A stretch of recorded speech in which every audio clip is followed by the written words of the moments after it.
घर की औरत पार्ट 2। मीना याद है ना आपको, जिसके ससुराल में ससुर और पति कैसे उसका और उसकी सास का अपमान किया करते थे। वैसे तो मीना को नौकरी की इजाजत मिल गई थी, लेकिन मीना ये क्या है? खाना अभी तक नहीं बना। कब से मैं यहाँ बैठा हूँ कि नाश्ता कर लूँ। बस 2 मिनट, वो ऑफिस की एक ईमेल करनी है। तभी ससुर जी आ जाते हैं। मैंने कहता था जिस दिन ये फीमेल ईमेल करने लगेगी घर नहीं चलने वाला। तभी सास हाथ में नाश्ते की प्लेट ले आती है। ये लो, सभी उपमा खाओ। गर्मा गर्म स्वादिष्ट उपमा देखकर वाह माँ जी, 2 मिनट में ये कमाल, क्या बात है। वो आता है ना रेडी टू ईट वाला पैकेट, वही बनाया है। स्वाद बता बहू कैसा है। कल तक जो बीवी पति के नाम से ही कांपती थी, बहू के आ जाने के बाद कैसे उड़ रही है, ये देखकर ससुर जी को आ जाता है गुस्सा। हाँ, पैसे तो पेड़ पर उगते हैं ना, या तेरा बाप दे जा रहा है जो बैठे बैठे पैसे खर्च कर रही है। अरे जरा शरीर चला लिया कर, वरना पता है ना जब मेरा हाथ पड़ेगा तो कैसे काम करती है तू। बहू बेटी के सामने खुद का अपमान सास बर्दाश्त नहीं कर पाती और रोती हुई कमरे में चली जाती है। क्या पापा, क्या जरूरत थी माँ से ऐसे बात करने की? सुबह से कुछ नहीं खाया है, अब जब खाना आया तो रुला दिया आपने। चलिए देखते हैं माँ कहाँ गई।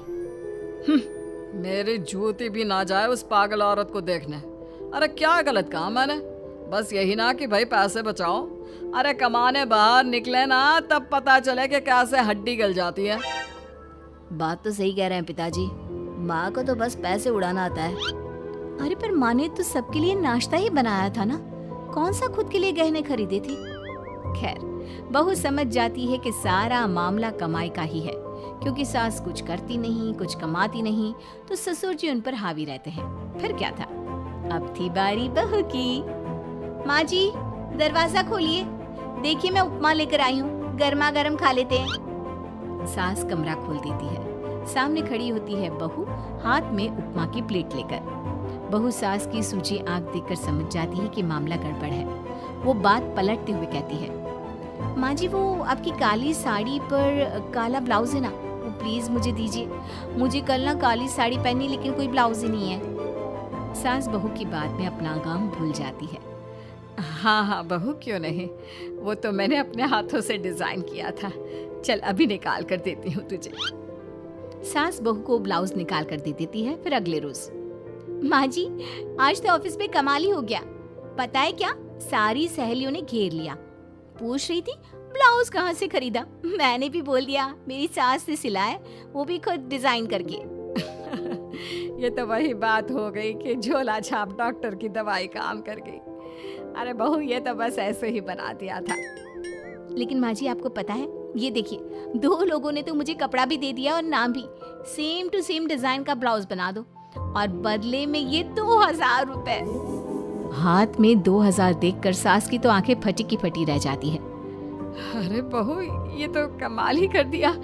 ये काम तो मैं कल तेरे ऑफिस जाने से पहले ही खत्म कर दूंगी। सच्ची माँ जी, कैसे, इतनी जल्दी? अरे बहू, वो बस नाप है ना, उसी के आकार का काट काट कर डिजाइन ही तो देना है। ये तो मेरे बाएं हाथ का खेल है।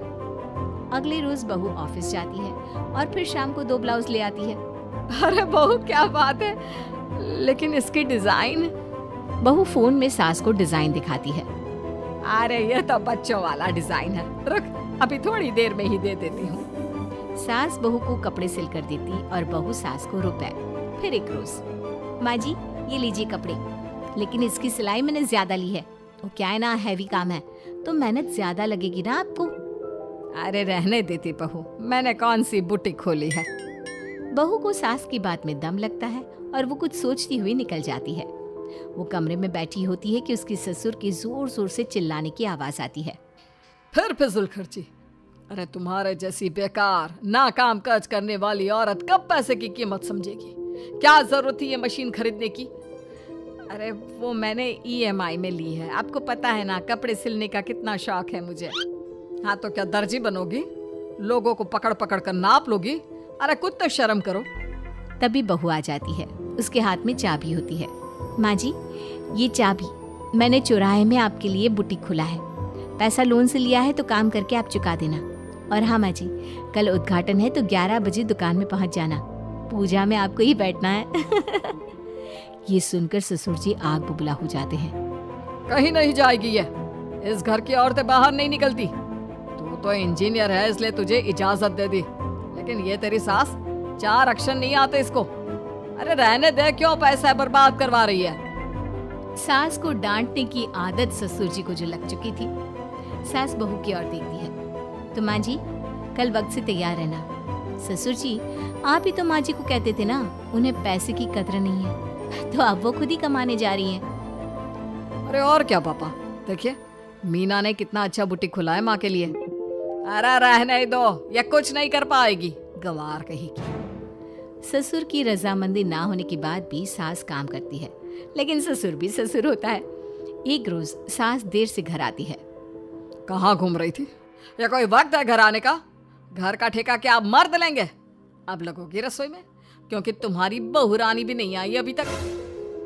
पापा आज बाहर से ही मंगवा लेते हैं। आज बहुत ज्यादा काम था, किसी की शादी का पूरा कपड़ा सिलना था। कल उन लोगों की ट्रेन थी, खुद बैठकर काम करवा कर गए हैं। बहू ये पैसे हैं आज के गल्ले के, जरा संभाल ले। ससुर देख रहा होता है कि कैसे कल तक जिस औरत को वो बुरा भला कहकर डरा कर रखता था, वो आज उससे ज्यादा कमा रही है। देखते हैं कितना दिन कमाती है। ससुर अब रोज कोई ना कोई ऐसा काम करता जिससे सास का काम बंद हो जाए। फिर एक दिन, हे भगवान 10 बज गया, बुटीक खोलने का वक्त हो गया है, लेकिन ये मेरी साड़ी, इस पर ये क्या गिर गया? पता नहीं किसने क्या डाल दिया, अब क्या करूं? सास दोबारा अलमारी से दूसरी साड़ी निकालती है, फिर उसे प्रेस करती है और किसी तरह बुटीक पहुंचती है जहां पहले से ही कस्टमर खड़े होते हैं। अरे क्या हो गया? लगता है काम चल गया तो मैडम के भाव बढ़ गए। पता है इस धूप में पिछले आधे घंटे से खड़े हैं, पता होता तो वो बगल वाली शॉप में ही दे देते। अरे अरे माफ करिएगा, वो क्या हुआ ना, तैयार होकर निकल ही रही थी कि साड़ी में सॉस गिर गया। दोबारा साड़ी चेंज की तो आप आई। ठीक है, लेकिन अब आ गई है तो जरा जल्दी से कपड़े दे दो, हमें जाना है। सास को कस्टमर की बात बुरी लगती है, लेकिन क्या करती, वो जल्दी से सभी को सारा सामान देकर विदा करती है। सारा दिन काम करती है। वो निकल ही रही थी कि एक कस्टमर आती है। जी वो मेरी साड़ी है ना शादी की, उसका लहंगा बनवाना है। हाँ हाँ क्यों नहीं, बनवा लो। शादी की साड़ी के साथ इमोशंस जुड़े होते हैं। बिल्कुल सही बोला आपने। परसों मेरी शादी की सालगिरह है तो जरा बना देना।